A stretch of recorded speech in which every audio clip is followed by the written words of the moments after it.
Okay, good afternoon. Assalamu alaikum. My name is Zainab, Z-A-I-N-A-B Chaudhry, C-H-A-U-D-R-Y. I'm the director for CARE's office in Maryland. CARE is a council on American Islamic relations. We are the nation's largest Muslim civil rights and advocacy organization. Today's news conference was called in partnership with the American Muslims for Palestine, CARE, the Islamic Council of North America, and Muslim American Society, with national leaders in response to Israel's brutal and horrific barbaric massacre in Rafah yesterday that has horrified the world and has drawn global condemnations.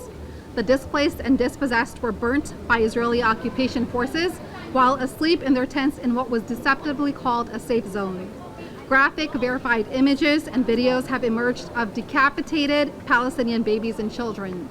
Today you will hear from several speakers who will offer their reaction. We will begin with Brother Edward Ahmed Mitchell, who is the National Deputy Director for CARE. Bismillah, alhamdulillah, wassalatu wassalamu ala rasulullah. Good afternoon, everyone. My name is Edward Ahmed Mitchell. I'm the Deputy Director of the Council on American Islamic Relations. What we saw yesterday is sadly not unique. Over the past 8 months, the Israeli government has spent every day fulfilling its threat to commit a genocide in Gaza. They have killed innocent men, women, and children. They have bombed mosques, churches, hospitals, refugee camps. But the footage that we saw yesterday was uniquely horrific. We saw footage of a young baby with its head blown off. We saw charred bodies being dragged out of fire. We saw a black landscape lit up in flames. This is the horror that has been wrought by the Israeli government with American taxpayer dollars. President Biden said that if Netanyahu crossed a red line by going into Rafah, he would stop funding these atrocities. That red line has been crossed again and again and again and again. Yesterday is simply the latest example of it. There is no doubt that Netanyahu and his right-wing racist apartheid government will continue this genocide for as long as they can.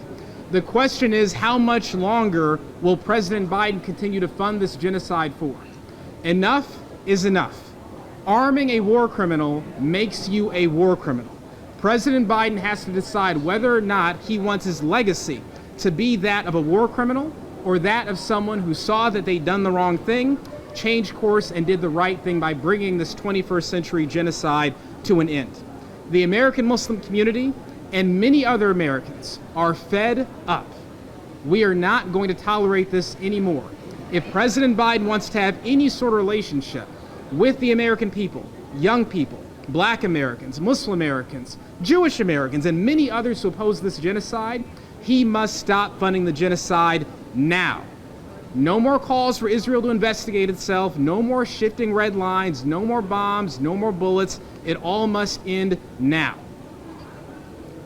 The American people do not support genocide.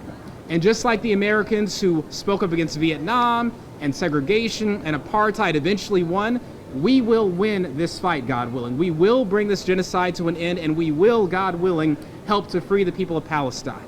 But we want that to happen now before more innocent people die. I want to thank ICNA, MASS, this wonderful conference, for inviting us and allowing us to share this perspective today. ICNA and MASS are two of the most important organizations in our country. They represent hundreds of thousands of American Muslims.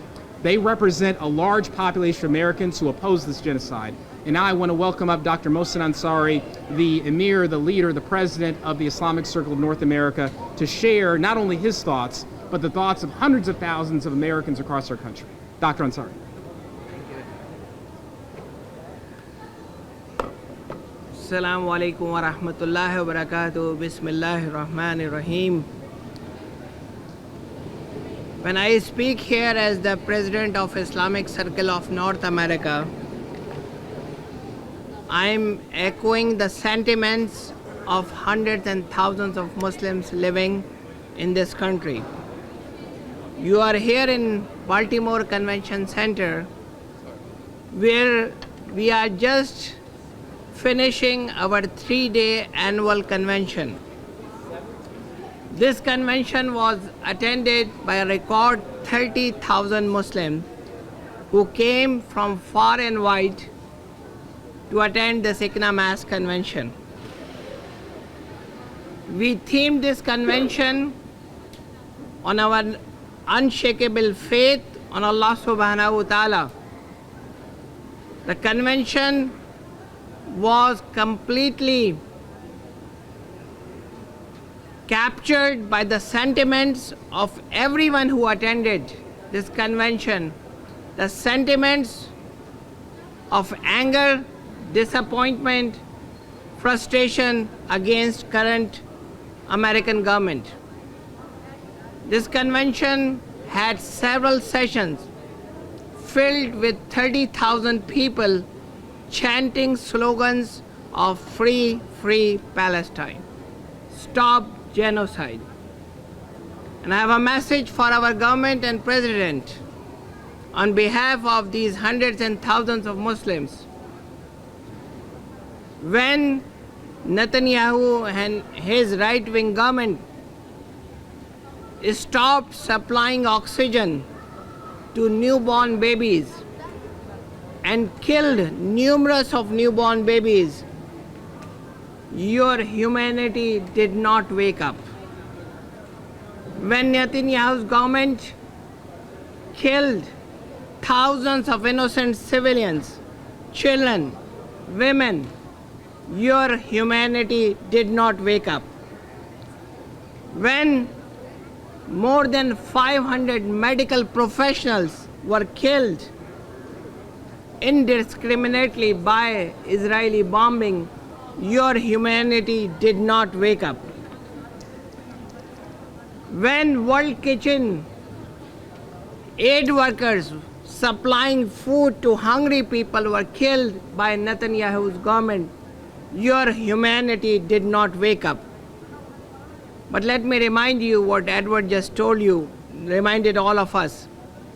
You did say something that Rafah is a red line. I'm not sure what will it take for the government of USA to make that decision. Decision which is supported by hundreds and thousands and millions of Americans. The decision of immediate ceasefire. The decision to halt supplying arms and ammunition to a government which is killing innocent children. A decision to stop supplying enormous amount of taxpayers' American dollars to a country and a government who is not following any international law. So we, on behalf of all these people, major Muslim organizations, American Muslims, want our government to do these three things. Immediate, complete, and permanent ceasefire right away. Number two, stop supplying arms and money to that government which is killing innocent children and innocent women. Number three, the aid and support to Gaza, Rafah, and all Palestinian territories should be started with immediate effect, with completeness, so that those who are starving, those who are injured can get the support. Thank you very much. Thank you, Dr. Ansari. Next, we will hear from Brother Osama Jamal, the Secretary General of the U.S. Council of Muslim Organizations, the largest umbrella group of Muslim organizations in the United States. Thank you, Edward. The recent devastating attack on Rafah refugee camp, in which hundreds of innocent civilians, including children and women, lost their lives and suffered injuries, in its tragic and barbaric act by Israel.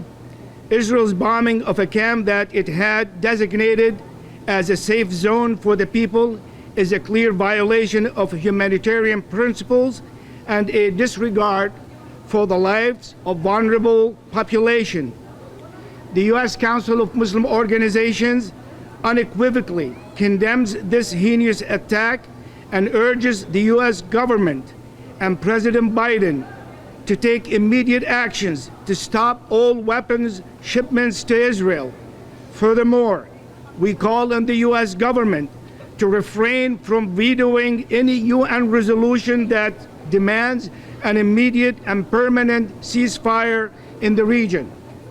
The international community must come together to demand an end to all Israeli military actions and operations in Gaza and the occupied territories. Humanitarian assistance must be allowed to reach those in need through all crossings without exceptions and without hindrance. It is a high time for the world to acknowledge and respect the rights of the Palestinian people to self-determination, freedom, and statehood. The continuous suffering and loss of life in the region must come to an end, and justice must be served for the victims of the sensations and for the senseless violence against them. We hope that President Biden heed to the call of the American people and at least for one time show that he is truly against all the killings in the refugee camps. He promised he must deliver, and the entire world and the American people are watching. Thank you. Thank you, Osama. Next, we'll hear from Lana Safa, who is a leader of the Muslim American Society, MAS. Good afternoon, everyone. On May 26th, the IOF bombed yet another humanitarian area in Rafah that they declared a safe zone. More than 45 have been declared dead, but we know that more numbers will be coming out as there are no more hospitals in Gaza. There are only field hospitals that cannot handle the amount of pressure that's coming to them at the moment. Weeks ago, President Biden said that Rafah is a red line, and now that line is being obscured, even as voices around the world continue to call for an immediate ceasefire. The outrage started months ago because of the now debunked myth of beheaded babies that President Biden saw, he said, with his own eyes. Yesterday, Israel responded to the ISCJ's demand of an immediate ceasefire by bombing innocent people, displaced refugees in their tents, and burning them alive. And now we see the beheaded babies. Where is the outrage? We demand that President Biden stop arming Israel immediately as they slaughter Palestinians. We demand that he holds Israel to account as they violate his own red line. We demand an immediate ceasefire. Ceasefire now. Thank you.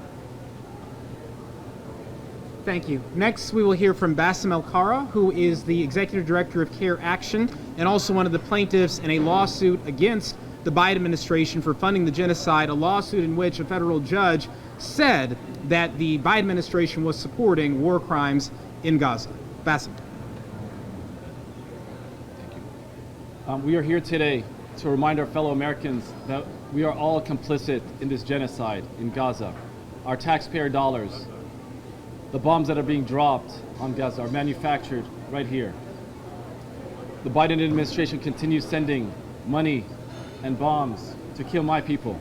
I've lost over 80 people already with dozens missing. And every safe zone they go to, they get bombed and killed.